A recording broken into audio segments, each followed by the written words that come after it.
Rétropose 2 vous est présenté par... je sais pas moi, les juifs. Presque.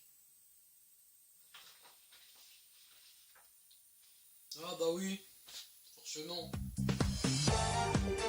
Les Zemmour. Car le racisme peut aussi frapper à votre porte.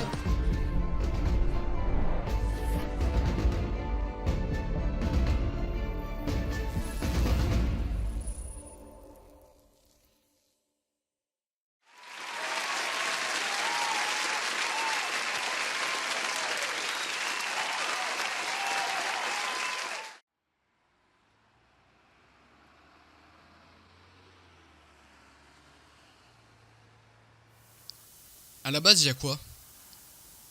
Une fille, sa mère et leur chat. Ces trois personnages, qui depuis presque 10 ans, font partie de ma vie. Là, vous vous dites, c'est censé être une vidéo de Bastien 03, mais là on dirait qu'il part dans un délire de film d'auteur. Eh bien, laissez-moi vous dire un truc, ce n'est pas un film d'auteur. Honnêtement, je me vois pas comme un youtubeur.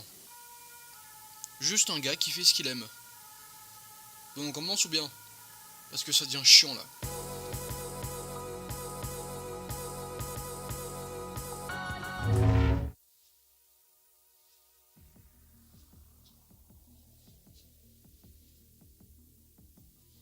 C'est quoi la bande dessinée?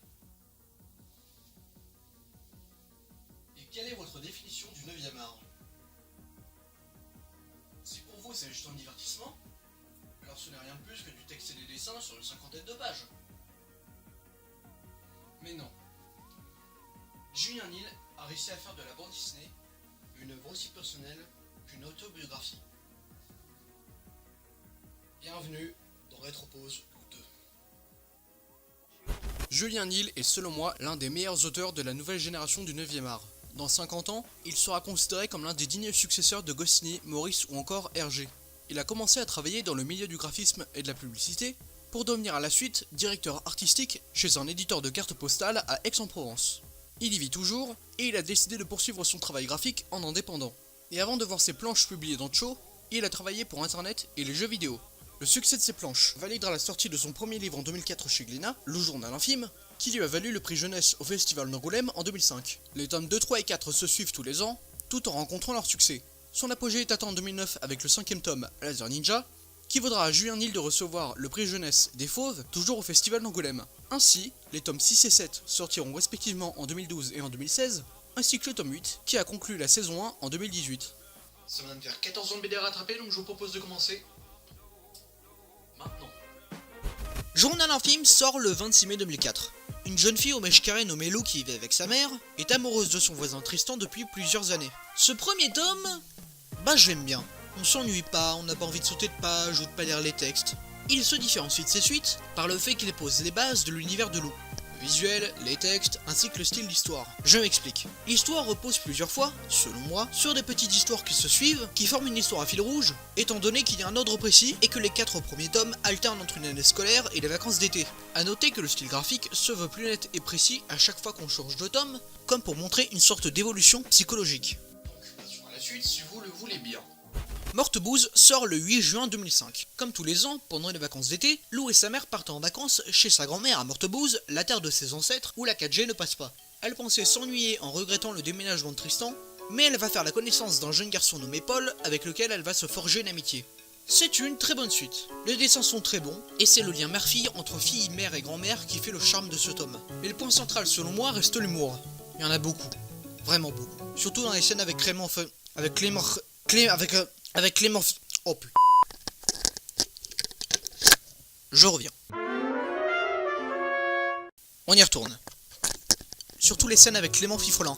Et c'est ça qui fait que je trouve ce tome encore meilleur que le premier. Donc maintenant, passons à un tome plus sérieux.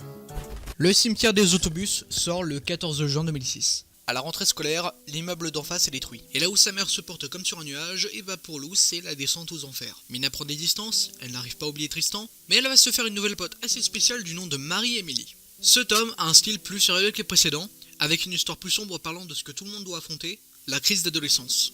Se brouiller avec ses potes, sans faire de nouveau, tirer un trait sur le passé, et c'est ça qui fait le succès de Lou. Ses fans ont grandi avec elle. Ce modèle d'adolescente, trop vieille pour être une enfant et trop jeune pour être une femme. Ce qui fait qu'on s'est attaché à elle, un peu à la manière de Spider-Man. Remarque que Lou, du côté des BD, ça a pas dégénéré, hein. Mais j'en parle plus tard. Ah oui, la suite. Idylle sort le 31 octobre 2007. Lou et ses potes partent en vacances dans la villa des parents de Marie-Émilie. Et par accident, elle va recroiser Tristan, ce qui va amener les deux adolescents à se rapprocher de nouveau. Et ben, je dois dire que ce tome m'a moins marqué que les autres. Ce n'est pas selon moi son moins bon, ni même son meilleur, mais il m'a simplement moins marqué. Je reconnais bien sûr des qualités, j'adore les dessins, les textes sont très bons, son histoire marche bien, majoritairement en reprenant les bases des vacances d'été. Les sorties à la plage, les amours d'été, les potes, et ça a réussi à faire évoluer Lou, qui a réussi à tirer un trait sur son amour d'enfance. Même si j'aime cet album, il n'arrive pas à me rester 100% en tête. Et la suite. Laser Ninja sort le 25 novembre 2009.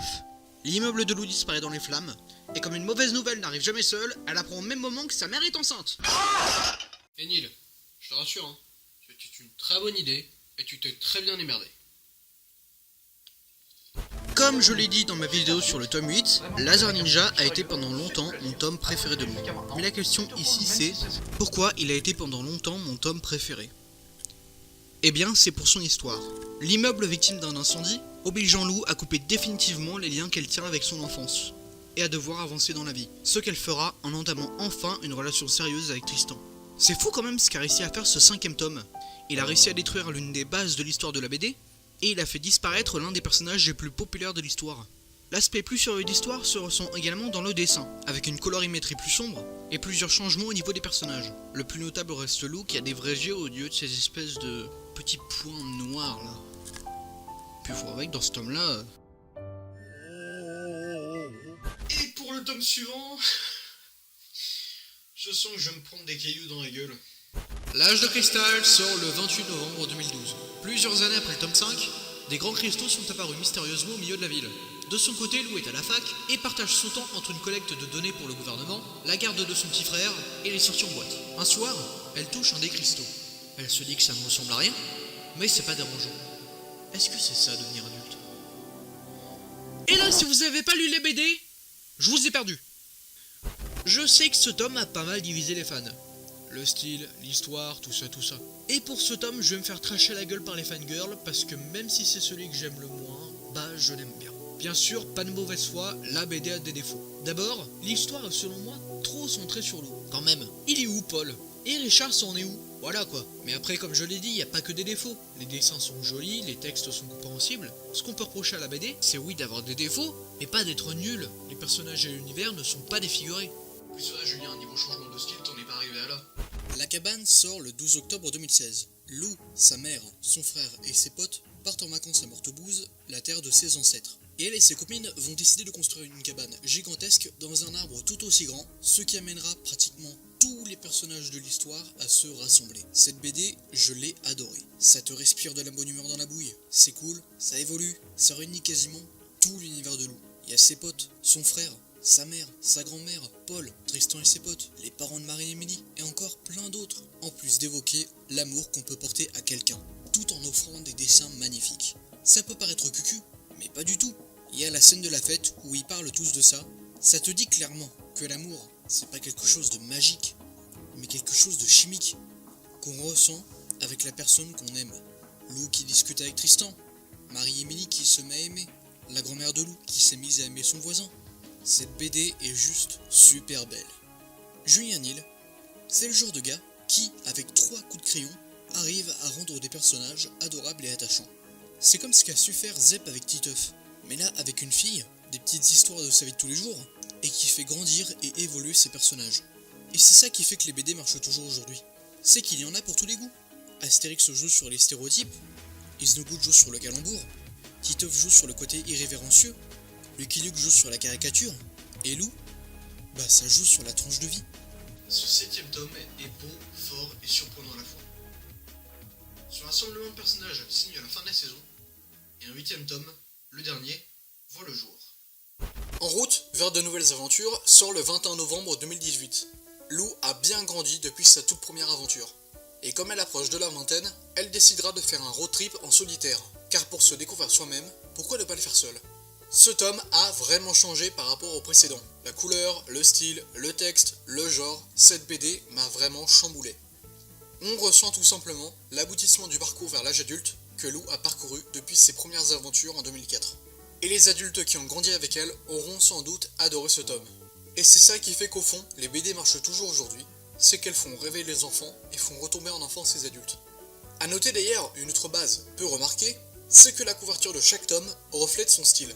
Un mélange de couleurs pour exprimer le style coloré du tome 1, du vert en couleur principale pour l'univers dans lequel se passe ce tome 2, une teinte grise pour le style sombre du tome 3, des couleurs claires pour les lieux où se passe ce tome 4, une colorimétrie plus sombre pour le style sérieux du tome 5, Lou en apesanteur accompagné d'une teinte violette et rose pour montrer le style SF du tome 6, un mélange de jaune et de orange pour le visuel du tome 7, et enfin du vert en couleur principale pour les lieux naturels où se passe une majeure partie de l'histoire du tome 8. Et voilà, on a fait la saison 1. C'est une série de BD qui me tient énormément à cœur, étant donné que je l'ai redécouvert durant mon adolescence, ce qui m'a presque mis à la place de Lou. Les tomes forment en quelque sorte, selon moi, deux arcs narratifs. Les tomes 1 à 4 montrent une préadolescente qui doit apprendre à laisser son enfance derrière elle, et les tomes 5 à 8 montrent une adolescente qui doit apprendre à devenir une adulte. Et au fil des années, les lecteurs se sont attachés à elle parce qu'elle a vécu tout ce que peut vivre un adolescent lambda. Elle a perdu de vue l'amour de son enfance, elle s'est réconciliée avec une personne de sa famille, elle s'est brouillée avec sa meilleure amie, elle s'en est fait d'autres, elle a retrouvé son amour d'enfance, son immeuble a brûlé, sa mère s'est fait larguer, elle a eu un petit frère. Et c'est ça la force de Lou, c'est que les lecteurs se sont comparés à elle. Et elle est tellement unique. Combien de BD sont aussi créatives et originales? Combien font grandir leurs personnages? Combien ont une femme en personnage principal? Et pour finir, numéro 8, L'Âge de Cristal, pour ses défauts narratifs, mais ses qualités graphiques. Numéro 7, Idylle, pour ses dessins, même si j'ai du mal à le garder en tête. Numéro 6, Journal infime, pour sa présentation de l'univers de Lou. Numéro 5, Morte Bouse, pour son humour. Numéro 4, Le Cimetière des Autobus, pour son ton sérieux. Numéro 3, La Cabane, pour son style graphique. Numéro 2, Laser Ninja, pour sa maturité. Numéro 1, En route vers de nouvelles aventures, pour son aboutissement. Bien sûr que j'attends la saison 2 à bras ouverts. Nos aventures sont loin d'être terminées. Et s'il y a bien une chose dont je suis sûr, c'est qu'un youtubeur, une blonde, sa mère et leur chat, ça c'est une team de pro. Love is intense, car quand je te vois, mon cœur bat. Love is intense, je serai là toujours pour toi. Love is intense, car quand je te vois, mon cœur bat. Love is intense, je serai là toujours pour toi. Love is intense, car quand je te vois, mon cœur bat. Love is intense, quand je te vois, mon cœur bat. Love is intense, je serai là toujours pour toi. Love is intense, quand je te vois, mon cœur bat. Love is intense, je serai là toujours pour toi. Love is intense, quand je te vois, mon cœur bat. Love is intense, je serai là toujours pour toi. Love is intense, quand je te vois, mon cœur bat. Love is intense, je serai là toujours pour toi.